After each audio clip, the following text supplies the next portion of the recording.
జనరల్గా government change అయినప్పుడు ఈ పొలిటికలీ మోటివేటెడ్ అరెస్ట్ అనేవి వెరీ కామన్. సో ఇటువంటి పొలిటికలీ మోటివేటెడ్ అరెస్ట్ జరిగినప్పుడు what are the remedies you have అనేది ఇప్పుడు చూద్దాం. మీకు బెయిల్ వచ్చి ఉంటుంది, కానీ ఆ బెయిల్ వచ్చి రిలీజ్ అయిన 5 minutesలోనే పోలీస్ మిమ్మల్ని వేరే కేసు కింద బుక్ చేసి లోపల వేద్దాం అనుకుంటారు. సో ఇటువంటి సర్కమ్స్టెన్సెస్లో what are the 5 remedies that are available to you? The first one, file an anticipatory bail.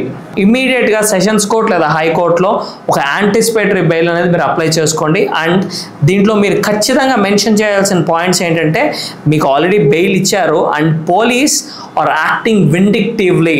దీంట్లో మీరు ఇంకొక పాయింట్ ఏం మెన్షన్ చేయాలంటే, పోలీస్ పొలిటికలీ మోటివేటెడ్ ఎజెండాతో మిమ్మల్ని మళ్ళీ అరెస్ట్ చేస్తున్నారని, అండ్ ఏవైతే మీ మీద ఇంతకుముందు చైన్ ఆఫ్ ఎఫ్ఐఆర్స్ ఫైల్ చేశారో అవన్నీ కూడా మీరు కోర్టులో సబ్మిట్ చేయాల్సి ఉంటుంది. వీటితో మీరు యాంటిసిపేటరీ బెయిల్ అడగాల్సి ఉంటుంది. And the very next one is file a petition under article 226 of constitution for writ of mandamus, certiorari and prohibition. ఈ మూడిట్లో ఎటువంటి రిట్ వేసినా కూడా ఇమీడియట్ అరెస్ట్ నుంచి రిలీవ్ అవ్వచ్చు. వీటిని ఫైల్ చేయడం వల్ల ఏమవుతుందంటే, the police will be restrained from arresting you in the future cases. Without court permission లేకుండా మిమ్మల్ని అరెస్ట్ చేసే హక్కు పోలీసులకి ఉండదు. ఎస్ఎల్ జ్యుడిషియల్ సర్వీస్ అకాడమీ వారు assistant public prosecutor crash course తీసుకొస్తున్నారు ఫర్ జస్ట్ 15,000 మాత్రమే. దీంట్లో మీకు రిటర్న్ ఎగ్జామ్కి మరియు ఇంటర్వ్యూకి కంప్లీట్ కోచింగ్ అనేది ఇవ్వడం జరుగుతుంది.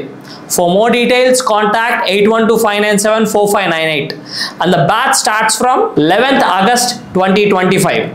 ఈ రిట్ ఆఫ్ సర్షియరీ కానివ్వండి, ప్రొహిబిషన్ కానీ వేసి మీరు మాండమస్ కానీ హైకోర్టులో వేసుకొని మీరు ఈ రిట్ ప్రకారం ఆర్డర్ తెచ్చుకుంటే వితౌట్ ద కోర్ట్ పర్మిషన్ పోలీసులు మిమ్మల్ని అరెస్ట్ చేయలేరు. మీరు దీంట్లో ఏవే పాయింట్స్ అడగచ్చు అంటే, ప్రీవియస్గా మీ మీద ఎన్ని ఎఫ్ఐఆర్స్ ఫైల్ అయినా అండ్ సబ్సిక్వెంట్గా రాబోయే ఎఫ్ఐఆర్స్ గురించి ఏమన్నా ఉన్నా కూడా without the permission of the court మిమ్మల్ని అరెస్ట్ చేయకూడదు అని చెప్పి కోర్టు ముందు మీరు చెప్పాల్సి ఉంటుంది. అండ్ ఏదైతే ఇన్వెస్టిగేషన్ ప్రాసెస్ జరుగుతుందో and it has to be done in complete monitoring of the court అని చెప్పి మీరు మెన్షన్ చేయాల్సి ఉంటుంది. ఇన్ కేస్ ఈ ఎఫ్ఐఆర్స్ కాగ్నిజెన్స్ అన్ని కూడా ఒక అఫెన్స్ గురించి అయి ఉంటే, ఈ ఆల్ ఎఫ్ఐఆర్స్ని ఒక ఎఫ్ఐఆర్గా చేసి ఇన్వెస్టిగేషన్ చేయండి అని కూడా మీరు కోర్ట్ని అడగచ్చు. Through this writ of mandamus కానివ్వండి, సర్షియరీ కానివ్వండి, ప్రొహిబిషన్ కానివ్వండి. నెక్స్ట్, సెక్షన్ 482 ఆఫ్ సిఆర్పిసి ప్రకారం, that is inherent powers of high court ఏదైతే ఉందో దాని ప్రకారంగా మీరు you can argue that there has been abuse of process జరిగింది అండ్ ఆల్ ఈ కేసెస్ కానీ ఎఫ్ఐఆర్స్ కానీ ఏవైతే ఉన్నాయో కంప్లీట్లీ దే పొలిటికలీ మోటివేటెడ్ అని చెప్పొచ్చు. అండ్ టు సీక్ ఎందుకు ఈ రెండు for the quash of FIRs కానివ్వండి, ఆర్ స్టే ఆఫ్ అరెస్ట్ కానివ్వండి, లేకపోతే స్టే ఆన్ ఇన్వెస్టిగేషన్ కింద మీరు హైకోర్ట్ ఇన్హెరెంట్ పవర్స్ ఇన్వోక్ చేసి సెక్షన్ 482 ఆఫ్ సిఆర్పిసి ప్రకారంగా మీరు అడగచ్చు.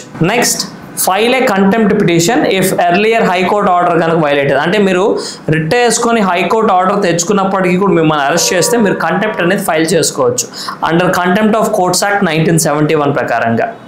లేదనుకోండి, మీరు నేషనల్ హ్యూమన్ రైట్స్ కమిషన్ కానివ్వండి, స్టేట్ హ్యూమన్ రైట్స్ కమిషన్ కానివ్వండి, మీరు కానివ్వండి, మీ రిలేటివ్స్ కానీ ఎవరైనా అప్రోచ్ అయ్యి మీకు కావాల్సిన రెమెడీని వాళ్ళ ద్వారా తెచ్చుకోవచ్చు. ముఖ్యంగా ఎవరైతే పబ్లిక్ ఫిగర్స్ కానివ్వండి, పొలిటికల్ రాజకీయ నాయకులు ఉంటున్నారో వీళ్ళు ఈ పొలిటికల్ అరెస్ట్ నుంచి తప్పించుకోవాలంటే వాళ్ళు ముఖ్యంగా చేయాల్సింది ఏంటంటే, ఎప్పుడైతే అరెస్ట్ జరుగుతుంది అని ఇమ్మీడియట్ ఇన్ఫర్మేషన్ రాగానే వాళ్ళు ఫస్ట్ వాళ్ళ అడ్వకేట్కి చెప్పి హైకోర్టు ముందు ఒక అర్జెంట్ పిటిషన్ వేయించండి. అర్జెంట్ పిటిషన్ వేయించి through the description of high court కానివ్వండి, ask for stay on arrest కానివ్వండి, లేకపోతే యాంటిసిపేటరీ బెయిల్ కింద కానివ్వండి మీరు అప్రోచ్ అవ్వచ్చు. రెండోది, ఇన్ కేస్ ఈ అరెస్ట్ కనుక ఆఫ్టర్ కోర్ట్ అవర్స్ కానివ్వండి లేదా సాటర్డే సండే ఈ షెడ్యూల్లో జరిగినప్పుడు మీరు చేయాల్సింది ఇమ్మీడియట్గా మీరు కోర్ట్ రిజిస్ట్రార్నే కానివ్వండి లేకపోతే చీఫ్ జస్టిస్ కానివ్వండి ఛాంబర్లో డైరెక్ట్గా మీరు కలిసే అవకాశం ఉంటుంది. రెండు, మిమ్మల్ని మీరు మీడియా ముందు కానివ్వండి, సోషల్ మీడియాకి కానీ కంప్లీట్గా ఎక్స్పోజర్ తీసుకురండి. 24/7 మీడియాకి, సోషల్ మీడియాకి మీరు ఎక్స్పోజర్లో ఉండడం వల్ల ఏమవుతుందంటే ఇటువంటి పొలిటికల్ అరెస్ట్ అనేవి కొంచెం తగ్గే అవకాశాలు అనేవి ఉంటుంది.